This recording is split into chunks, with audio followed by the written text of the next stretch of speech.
Et peut-être quand même resituer un petit peu la journée. Donc c'est une conférence internationale organisée par le Conseil scientifique de l'éducation nationale, et à ce titre, nous voulions quelque part vous apporter l'état des connaissances actuelles sur les recherches faites en santé mentale. Bien entendu, on n'est pas là pour influer certaines choses qui nous semblent complètement nécessaires, augmenter le nombre de personnel qui permettrait la prise en charge correcte de ces enfants, ça va de soi. Notre ambition, elle était assez humble, c'était surtout de pouvoir vous dire ce que l'on savait à l'heure actuelle des données de la recherche sur ces questions-là, pour quelque part un petit peu discuter ensemble et mieux prendre en charge les élèves que nous côtoyons, que vous côtoyez. Donc j'espère que vous n'êtes pas non plus frustrés sur le fait qu'on ne puisse pas vous apporter les solutions que vous imaginez, puisque nous sommes des chercheurs et nous n'avons pas un pouvoir politique suffisant pour pouvoir aller jusque-là. Mais en tout cas, j'espère que ces recherches vont montrer la nécessité et les besoins que vous avez clairement identifiés. Bonjour, donc il y avait 240 questions, donc évidemment on ne peut pas répondre à 240 questions, donc on a sélectionné celles auxquelles soit on savait répondre nous-mêmes, soit on a eu le temps de demander à nos collègues quel type de réponse il pourrait y avoir. Alors la première question, c'est: nous assistons à une profusion d'outils habituellement utilisés en dispositif d'accueil ASH, notamment en classe maternelle. Tipeee, casque anti-bruit, objets sensoriels, des balles anti-stress, sabliers. Qu'en pensez-vous? Est-ce que ces outils devraient rester à destination des élèves diagnostiqués ou pouvons-nous les utiliser pour tous? Donc, il y a des données dans la littérature qui montrent assez clairement qu'un des avantages de l'école inclusive et du fait d'inclure des enfants à besoins spécifiques permet justement d'augmenter la quantité d'outils que peuvent mettre les enseignants dans leur gamme d'outils, qui est déjà assez vaste, mais ça l'augmente.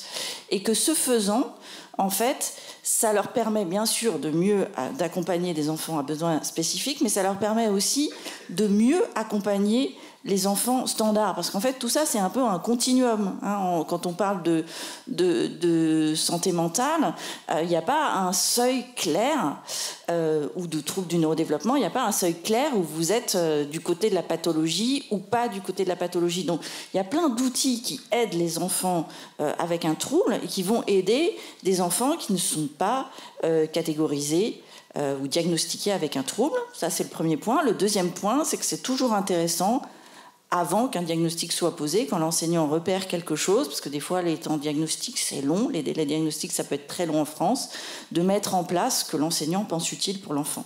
Ça fait pas de mal, si c'est ça la question. C'est pas parce qu'on va mettre un casque anti-bruit à un enfant qui n'est pas autiste qu'on va poser des problèmes dans le futur à ces enfants. Je vous assure que moi il y a des fois, quand je vais à la cantine, j'aimerais bien avoir un casque anti-bruit.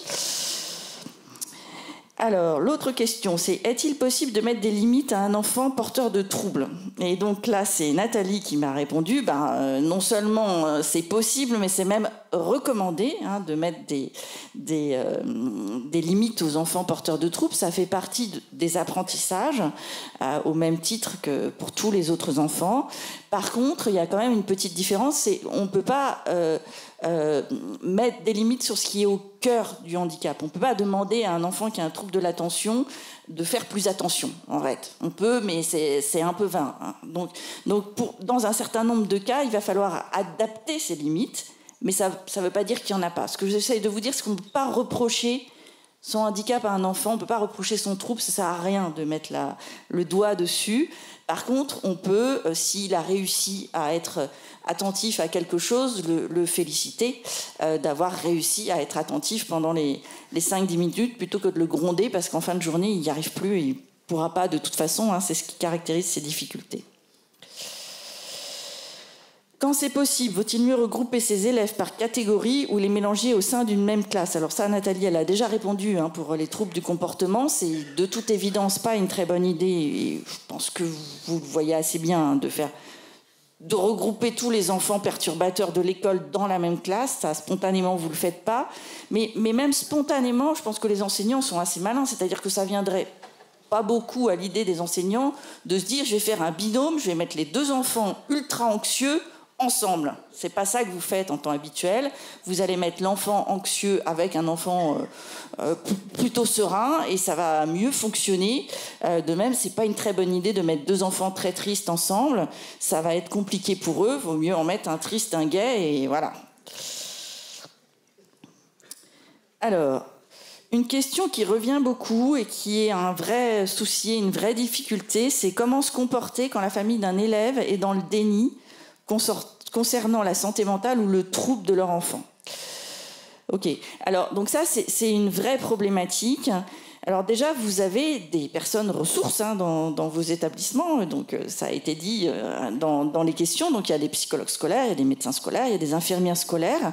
Alors je sais bien qu'il n'y en a pas partout, ça c'est un problème, mais donc ça c'est le premier point. Et l'autre point que m'a pointé Nathalie, pareil, c'est qu'il y a quand même, quand les parents vous donnent l'impression de ne pas vouloir reconnaître le trouble, il faut être conscient de ce qu'ils vivent aussi. C'est-à-dire que ce n'est pas évident pour un parent d'être confronté à des difficultés inquiétantes parfois d'un enfant.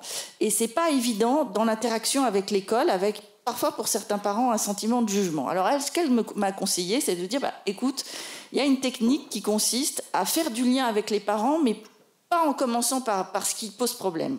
Faire du lien en disant, voilà, je suis la nouvelle enseignante de votre enfant, j'ai discuté avec lui, ça se passe pas bien, ça se passe assez bien en ce moment, etc. Et puis peut-être dans un autre rendez-vous, commencer à parler de ce qui pose problème. Mais pas essayer systématiquement de rentrer par là. Et donc moi, je rajoute attention au signalement. Il y a plein d'écoles qui font des signalements pour des enfants autistes. C'est très compliqué derrière, ça aide pas grand monde, honnêtement, c'est pas une très bonne solution. Donc c'est vraiment quelque chose à utiliser en dernier recours et pas forcément pour des troubles de santé mentale. C'est vraiment compliqué derrière. Alors, le rôle des écrans. Bon, alors, là, Séverine m'a répondu, je crois qu'elle est partie. D'abord, la question est mal posée, et donc j'étais assez d'accord avec elle. Pourquoi ? Parce que là, il y a un écran, donc j'espère qu'on ne va pas tous vous rendre malade avec l'écran, là. Donc les écrans, ça ne veut rien dire. La problématique, c'est qu'est-ce qu'on fait sur ces outils qui ont des écrans. Voilà. Donc, première chose à savoir, les écrans en eux-mêmes ne rendent pas les enfants autistes. Je sais que ça court encore dans la société, mais ça, c'est pas démontré scientifiquement. Il n'y a aucun élément en faveur de ça. Et c'est vrai pour tous les troubles du neurodéveloppement. Il suffit pas de se mettre devant un écran pour devenir dyspraxique, TDAH, etc. Voilà. Ça, c'est la première chose à savoir.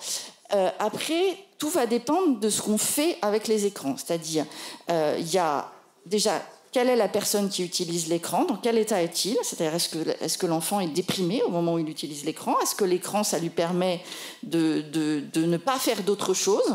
Et donc, du coup, il passe plus de temps avec les écrans. Et qu'est-ce qu'il fait dessus ? Et donc, Séverine me disait, en fait, par exemple, quand les gens sont déprimés, il y a 2 façons d'utiliser les réseaux sociaux. Il y en a une qui est de le faire passivement, et dans ce cas-là, ça augmente, en fait, les symptômes dépressifs.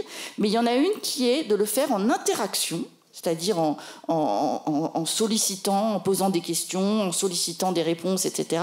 Et dans ce cas-là, ça diminue les symptômes dépressifs. Donc, en fait, on n'a pas de réponse toute faite. Voilà, c'est ça qui est important à savoir.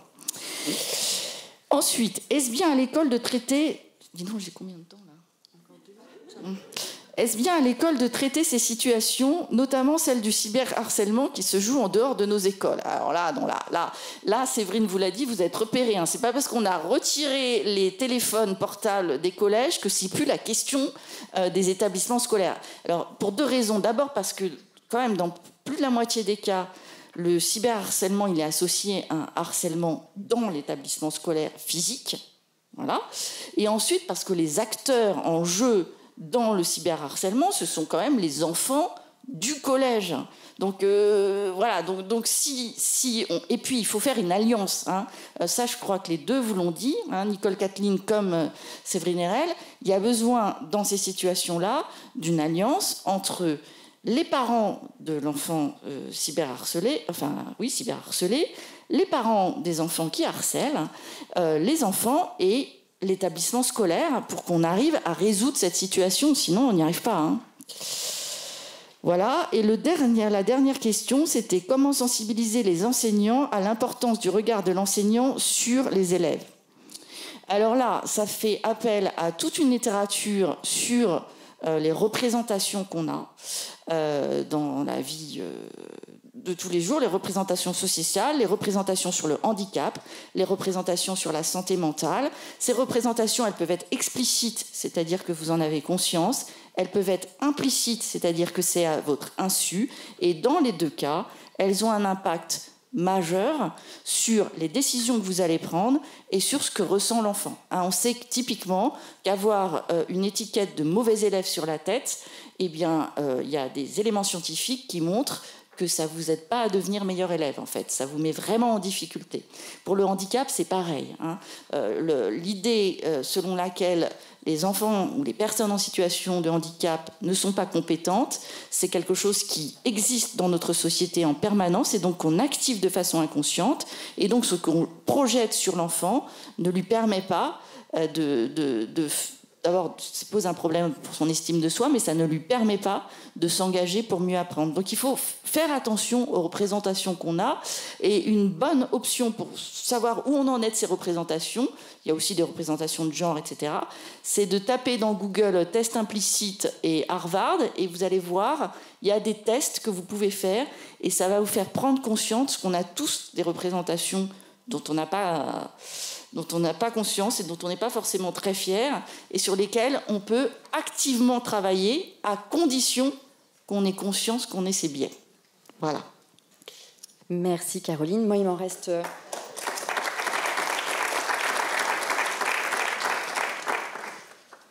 quelques-unes sur le sommeil. Est-ce que les troubles de l'attention peuvent provenir de difficultés de sommeil ? La réponse est oui. On a effectivement des données scientifiques qui montrent qu'il peut y avoir des confusions entre des enfants qui ont des symptômes qui ressemblent au TDAH et qui sont en fait des enfants qui présentent des troubles du sommeil et notamment le syndrome d'apnée du sommeil. Et chez ces enfants, on a effectivement des comportements diurnes qui ressemblent à des comportements de TDAH, notamment avec des comportements hyperactifs, puisqu'effectivement les enfants qui sont en manque de sommeil vont avoir tendance à activer leur système de l'éveil pour répondre à ce manque de sommeil. Donc c'est vrai qu'il existe une confusion dans ces éléments-là et c'est pour ça qu'il est important de questionner sur le sommeil les familles quand justement on a ce type de questionnement. Donc s'il reste encore des médecins scolaires dans la salle, il y a effectivement des outils qui existent pour cela. Faut-il laisser dormir un enfant qui s'endort en classe ? Déjà, ça dépend à quel âge il a, ça dépend à quelle heure est-ce qu'il s'endort. Et peut-être que la meilleure des réponses serait de dire que si vous le réveillez, il sera quand même pas très très disponible pour les apprentissages, mais que la vraie question, c'est pourquoi est-ce qu'il s'endort en classe et de fait d'essayer de discuter avec lui pour connaître quelles sont les raisons en fait de cette somnolence et de peut-être pouvoir l'aider par rapport à cela. Donc simplement pour vous rassurer, même à l'université, on a des étudiants qui s'endorment en amphi. Et on les laisse dormir tranquillement. Voilà pour les différentes questions. Donc de vous dire que pour synthétiser cette journée, nous allons réaliser un document de synthèse qui sera disponible dans quelques semaines où on fera ce format-là, réponse à vos questions, puisque encore une fois, la motivation de cette journée était la suivante, de pouvoir vous donner des apports scientifiques de ce que l'on sait de la recherche à l'heure actuelle, avec toutes les limites bien entendu qu'il y a, puisque les travaux sont en cours et n'arrête pas, mais surtout pour essayer de vous donner quelques pistes qui vous permettent de déstigmatiser ce que peut être la santé mentale et les troubles de la santé mentale, vous réconforter dans votre rôle, mais pas uniquement en termes de détection ou de prévention, mais vraiment ce rôle primaire qui est le vôtre et qui va être de permettre à ces enfants de prendre confiance en eux et d'avoir des ressources qui leur permettront à un moment donné de résoudre des situations d'altérité. On a pris vos recommandations en compte, vos critiques en compte également. Il va de soi que nous souhaiterions que chacun de ces enfants puisse être correctement accompagné avec des enseignants suffisamment nombreux, des enseignants suffisamment formés, des enseignants en bonne santé. On l'a bien entendu et on en a bien conscience, mais également les personnels de la santé, donc médecins scolaires, infirmiers scolaires, psychologues scolaires et autres personnels qui sont en lien avec ça. Et on espère que ces données scientifiques, encore une fois, humblement, vous auront permis d'avoir quelques outils supplémentaires pour votre quotidien. Je vais terminer avec des remerciements, donc je prends mon mémo.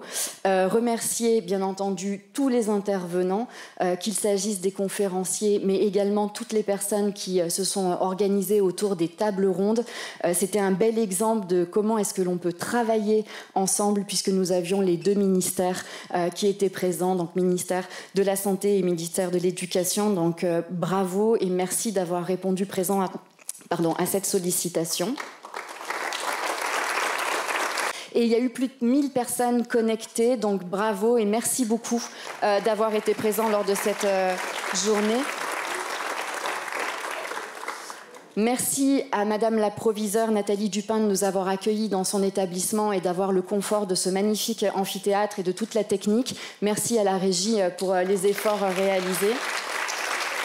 N'hésitez pas à aller consulter le site du Cézanne et si vous n'êtes pas encore abonné à la lettre du passeur, il faut le faire maintenant. Merci beaucoup Stanislas Dehaene pour avoir inauguré cette journée et les derniers remerciements pour les personnes les plus importantes, je pense, dans l'organisation de cette journée. Sébastien Hamon, Anne Langlais et Anne Valla, vous avez été d'un soutien exceptionnel et je pense que on est peu à se rendre compte du travail que vous avez fourni pour permettre cette journée. Donc c'est vraiment un réel bonheur de travailler avec vous.